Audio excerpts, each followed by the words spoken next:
Have you ever tried everything to stop thinking about someone, only to find that the harder you try, the more they consume your mind?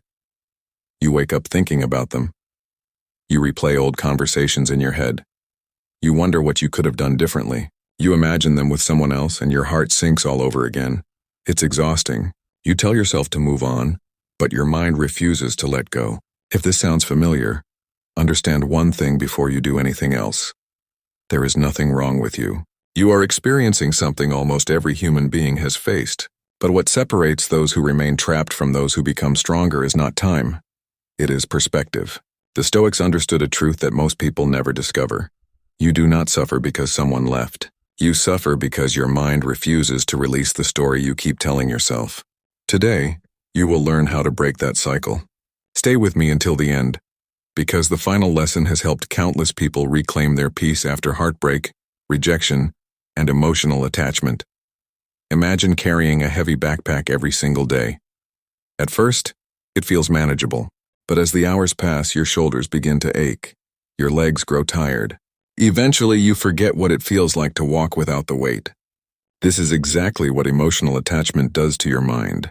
Every memory, every unanswered question, every fantasy about what could have been becomes another stone inside that backpack. Yet instead of putting it down, you keep opening it and adding more weight. You revisit old messages, you look at their pictures. You wonder if they miss you. You imagine receiving one text that changes everything. Without realizing it, you are feeding the very pain you wish would disappear. Marcus Aurelius reminded himself that the quality of your life depends on the quality of your thoughts. Read that again. Not the quality of other people, not their choices, not whether they stayed or left.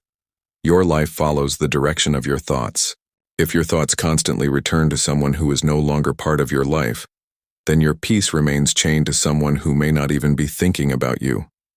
That is not love. That is dependence. The Stoics believe that true freedom begins when your emotional state no longer depends on another person's actions. Many people believe they cannot move on because they love too deeply, but often that is not the real reason.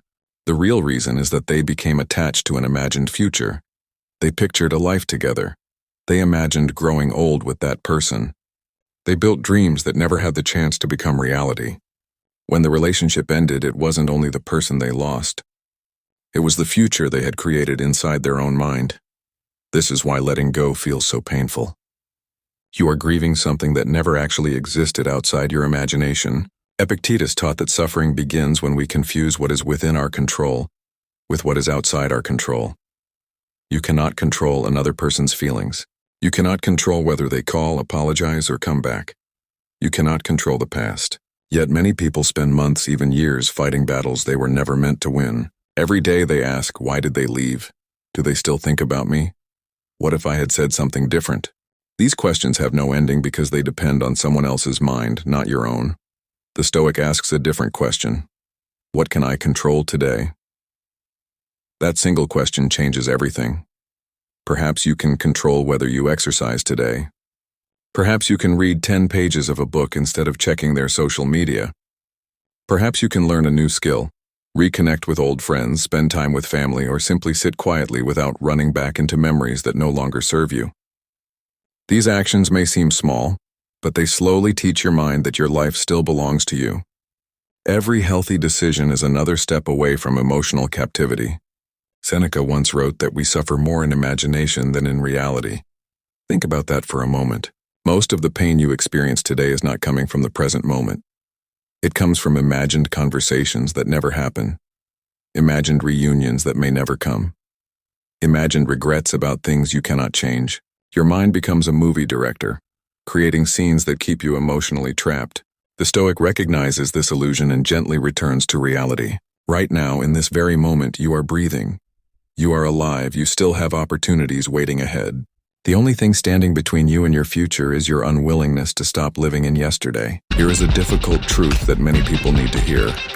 Sometimes you are not missing the person. You are missing the version of yourself that existed when they were in your life. You miss laughing with them. You miss feeling wanted. You miss having someone to text every morning. Those feelings were real, but they were never owned by the other person. They were experiences created within you, and if they were created within you once, they can be created again. This realization is one of the most liberating lessons Stoicism offers.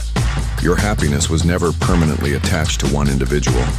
It always belonged to you. So before you ask whether they will ever come back, ask yourself something far more important. If they returned tomorrow exactly as they were before, would the problems truly disappear? Or would the same patterns eventually repeat themselves? Most people are not chasing the person. They are chasing relief from loneliness. They mistake temporary comfort for lasting peace. But Stoicism teaches that lasting peace can never be borrowed from another human being. It must be built within your own character. And this leads us to the most powerful mistake almost everyone makes after losing someone. It feels harmless at first, but it quietly keeps the emotional wound open every single day. Once you understand this mistake, you'll begin to see why so many people remain trapped for years while others finally find the strength to let go. The mistake is simple, yet incredibly destructive. Most people keep reopening the wound they are desperately trying to heal. Imagine someone with a deep cut on their arm. Every morning they remove the bandage, touch the wound, and wonder why it still hurts. It sounds irrational, yet emotionally this is exactly what millions of people do. They check the person's social media hoping to see nothing, but secretly expecting something. They reread old messages. They revisit places filled with memories. They ask mutual friends for updates. Every action sends the same message to the brain. This person is still the center of your world. As long as you continue feeding your attachment, your mind has no reason to let go. Healing requires distance, not because you hate the person, but because your heart deserves the opportunity to recover. The Stoics understood that discipline is often choosing temporary discomfort to avoid lifelong suffering. Marcus Aurelius never said life would spare you from loss. He simply reminded himself that everything in life is borrowed. The people you love, the opportunities you receive, even your own body will not remain forever. At first, this sounds depressing, but it is actually one of the most freeing ideas in Stoicism. When you understand that nothing is guaranteed, you stop trying to possess people. Instead, you appreciate them while they are present and accept their departure when life changes. Love becomes appreciation instead of ownership. That shift alone removes an enormous amount of unnecessary suffering. Think about the seasons. No one becomes angry because summer ends and autumn begins. We understand that change is part of nature. Yet when relationships change, we resist reality with all our strength. We tell ourselves this should not have happened. We demand that life return to what it was. But reality does not negotiate. The Stoics believed peace begins the moment you stop arguing with reality. Acceptance is not giving up. Acceptance is recognizing the truth so you can move forward instead of remaining trapped in what cannot be changed. There is another reason you cannot stop thinking about them. Your identity became connected to the relationship. Somewhere along the way, you stopped seeing yourself as an individual and started seeing yourself only as someone's partner, someone's hope, someone's future. When they left, it felt as though they took a piece of your identity with them. But they didn't. They only took the role they played in your life. Your identity was never theirs to keep. You are still capable of learning, growing, laughing, succeeding, and building a meaningful future. The Stoics constantly reminded themselves that their worth came from their character, not from the people surrounding them. Epictetus taught that no person has the power to harm your inner self unless you allow them. They may leave, they may reject you, they may misunderstand you, but they cannot steal your integrity, your courage, your discipline, or your wisdom. Those remain yours unless you surrender them. That is why the strongest people are not those who never experience heartbreak. They are the ones who refuse to let heartbreak define the rest of their lives. Now ask yourself an honest question. If the person you cannot stop thinking about could see you today, would they see someone becoming stronger or someone becoming stuck? Every hour spent chasing the past is an hour stolen from becoming the person your future deserves. Every day spent waiting is another day you could have invested in your health, your purpose, your family, your faith, your career, or your peace of mind. Your future is quietly waiting while your attention remains trapped in yesterday. This is why Stoicism places so much importance on purpose. An idle mind naturally returns to emotional pain because it has nowhere meaningful to go. But when your days become filled with purpose, discipline, and growth, your mind gradually shifts its focus. You wake up with goals instead of memories. You become excited about progress instead of obsessed with the past. Healing does not happen because you forced yourself to forget. It happens because your life becomes too meaningful to remain imprisoned by old stories. There is a powerful exercise Marcus Aurelius practiced almost every day. At the end of the day, he reflected on his own actions instead of judging other people's actions. He asked himself where he had improved, where he had failed, and how he could become better tomorrow. Imagine replacing 30 minutes of thinking about someone else with 30 minutes of improving yourself every evening. Read a chapter of a book. Exercise. Write down your thoughts. Learn a valuable skill. Pray or meditate. Little by little, your attention returns to the one person you can actually change. You. Remember this. Closure does not always come from a conversation. Sometimes closure comes from a decision. The decision to stop waiting. The decision to stop checking. The decision to stop hoping that someone else will give you permission to move forward. Waiting for closure from another person gives them control over your peace. Creating your own closure returns that control to you.